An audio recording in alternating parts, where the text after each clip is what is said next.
hope you stay until the end. My topic is self-healing as a lifestyle. Self-healing is a lifestyle. So what is self-healing really? So it is one of the lessons of pranic healing, specifically pranic psychotherapy. And personally, as a wellness coach, what I realized in healing myself and making self-healing as a lifestyle, that it works wonders and it has so many benefits, and it's actually an exciting journey. So if you'd like to journey with me, or if you'd like to go deeper in your self-healing, or if you'd like to enter the journey as a beginner, the journey of self-healing, then you are at the right place. So I believe that self-healing is actually conscious living. Do you agree that self-living is conscious living?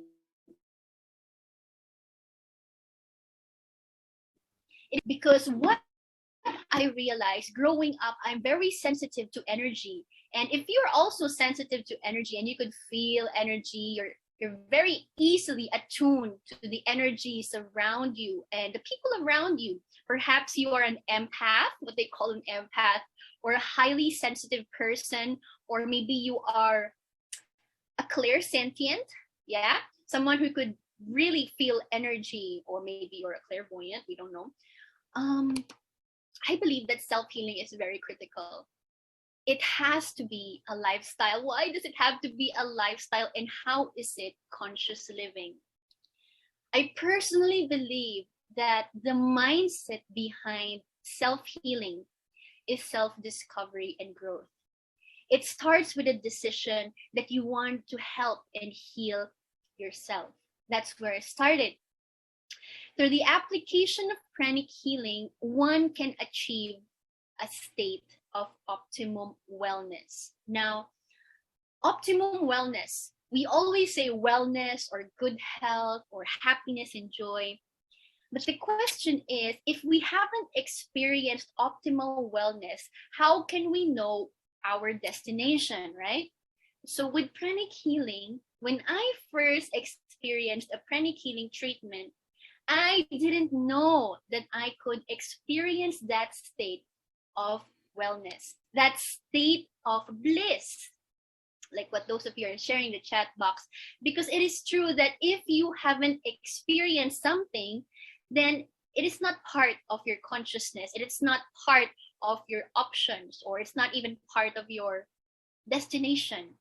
And so with the experience of having a self-healing journey, you will be able to open these doors to experiencing higher states of optimum wellness. Now, who wants that? Who wants optimum wellness?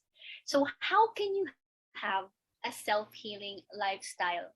And these are some of the things. The next slide will be some of the things that I have personally practiced and continue to practice until now. And you may feel free to tweak it depending on your current chapter in your self-healing journey. So some of the elements of self-healing that I've included here, number 1 is gratitude. Number 2 is trauma healing and belief clearing. Number 3, very important and vital, is etheric hygiene. Next is social interaction and nature. And of course, the most important factor of all is spirituality.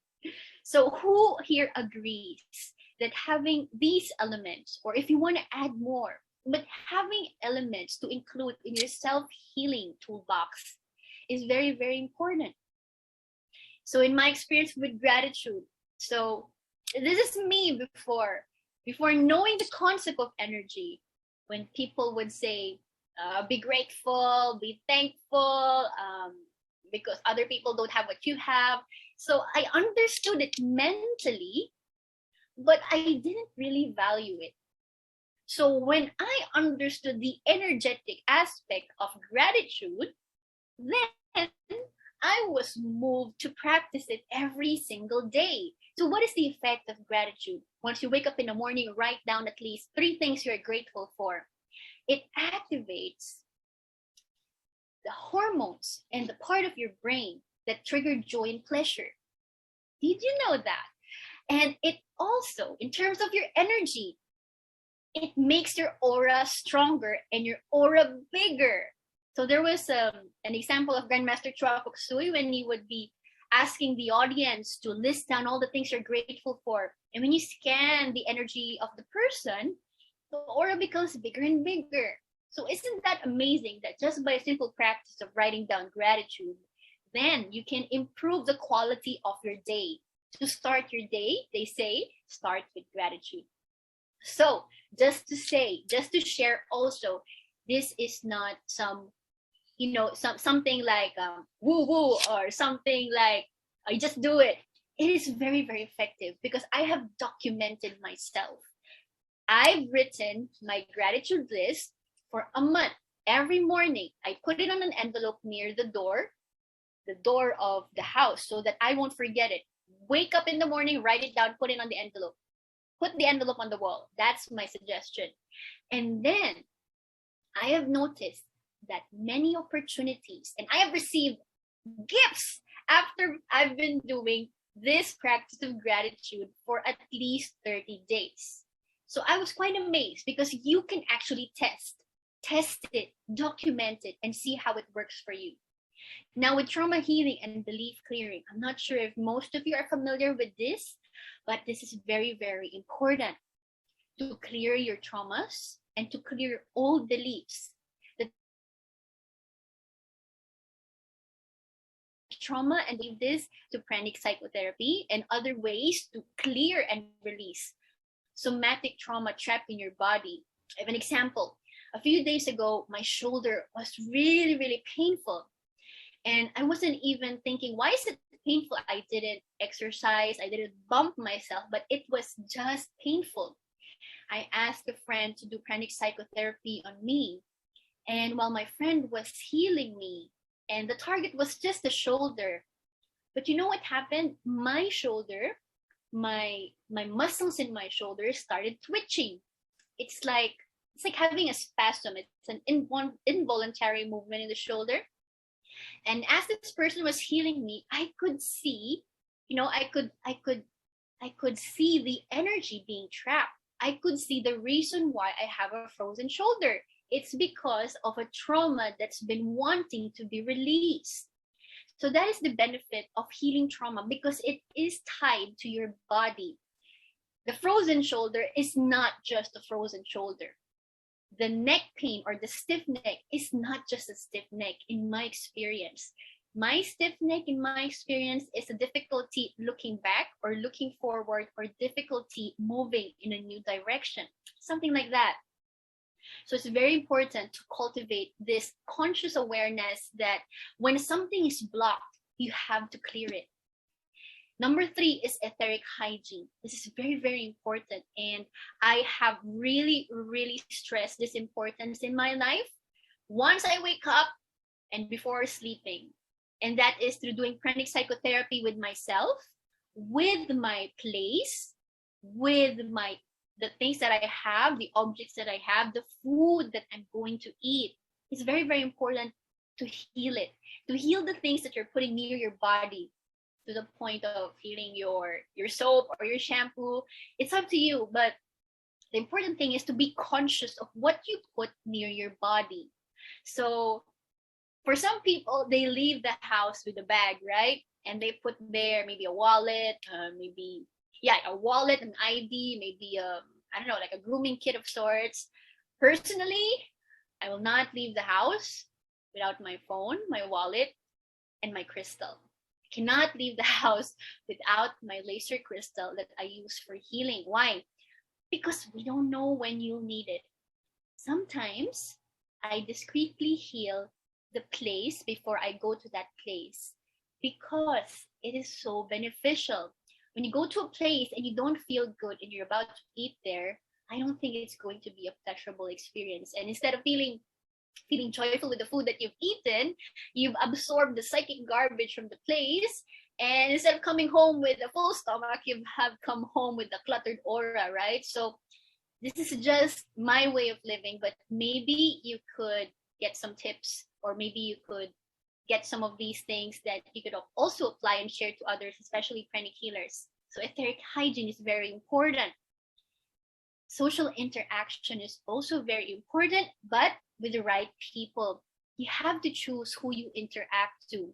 When you heal yourself, you will be very attuned to the people around you. You will have that instinct on how to seal yourself or protect yourself from any kind of unwanted energies. And you will learn that people are different. They have different qualities, and you will learn through pranic healing the different race or different qualities of people and how you can harmonize your relationships with them. And of course, spirituality through meditation, just like the meditation on that you can ask your body, because self-healing is also staying attuned to your mental and emotional health. Do you agree? Self-healing is unloading and clearing out emotional baggages, emotional charges, and old beliefs. No matter what your age is, it is never too late to clear out emotional baggage. You won't believe the relief and the freedom that you will feel once you clear out all of these things. It is like clearing out or cleaning your mental dishes after a long day. Of course, we will encounter things that we will see as emotional baggages. Let us not ignore these things, but to listen to your body, to listen to these emotions, and to clear these things out using energetic techniques such as pranic healing, or maybe do yoga to clear out and stretch your muscles or your fascia, your connective tissue that holds these emotional charges. And so you can ask yourself on a day-to-day basis, listen to your body. What do you need right now? What are the needs that you have been putting aside? Do you feel safe and secure in your body? If not, why? Maybe there's something that is bothering you that can be healed with pranic healing. Do you feel nurtured in your environment, in your home environment, or your work environment? Are the people cheering for you? Are they positively for you? If not, maybe it's time to switch some friends, right? And what do you need to let go in order to move forward with ease? If you are sensitive, or if you're someone moving from one chapter of his or her life to another, then this is an important and vital question. What do you need to let go in order to move forward with ease? And that is why I'm very passionate with pranic healing and spreading pranic healing, because the concept of cleansing and energizing is very important for your mental and emotional health. One must cleanse these old baggages and energies in order to welcome new. When I realized this, it is very, very groundbreaking and life transforming.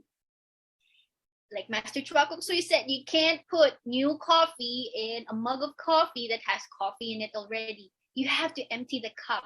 You have to cleanse it. You have to empty yourself. And I think this is in the Holy Bible with the wineskin passage. I'm not very familiar with the specific one, but you get the point, right? So old wineskin and new wineskin. So the old wineskin cannot contain new knowledge, new energy, new life experiences. So for example, you're moving from an old, maybe a former job to a new opportunity, then you have to experience pranic psychotherapy so you can give way to the new blessings that are meant for you. So who here agrees that staying attuned to your mental and emotional health is very, very important? So listen to your body. And I think this last slide sums it up all, wherein your frequency, dear friends, is your currency. More than money, more than any property, I would say, or any kind of asset, your frequency is your currency. Everything emits vibration, everything has a frequency. Your frequency has to be your top priority, because if your frequency is aligned, then you're aligned with your soul mission, And when you're aligned with your soul mission, you're aligned in your day-to-day life. So this is a management of one's energy. This statement of your frequency is your currency is a statement of managing your energy and using energy as a foundation to consciously self-heal yourself. So I hope this has benefited you in one way or another. And I'm very happy to share these things on self-healing and trauma healing. And it's one of my passions to really share the importance of pranic healing in day-to-day life.